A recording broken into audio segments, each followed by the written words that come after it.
So good day mga kapalaboy. Today is Friday at iti-testing natin yung ating bagong smartwatch na kung saan ito ay ano na to, upgrade ng mula doon sa Huawei Watch Fit 3. Ngayon ay Huawei Watch Fit Pro na merong ano to, cyclocomputer na siya o bike computer. So te-testing natin yung mapping nito kung accurate ba. Yan, ilolocate muna yung mapa natin. Pero dinownload na natin yung map. So testing natin ito. Punta tayo ng UP natin kung malolocate niya yung accurate na map.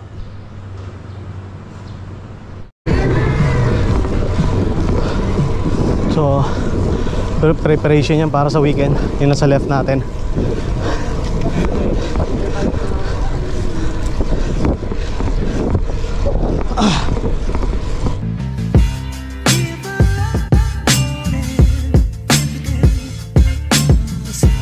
So testing natin to.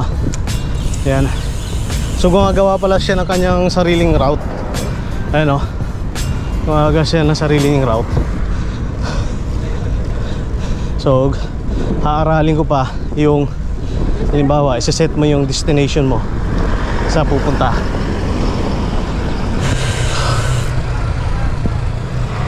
So mayroong event dito. Ayan.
Ito yung map natin.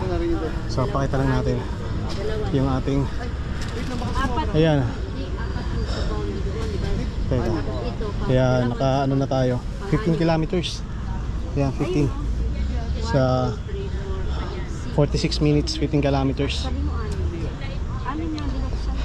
Yung heart rate natin umabot na kanina sa 160, 170 yung ating heart rate. Tapos so ito yung map. Ito yung bago dito sa phone na to.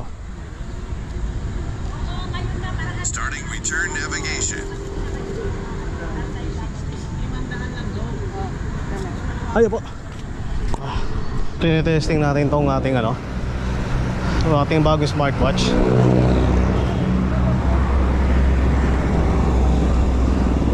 Testing natin to kung accurate ba.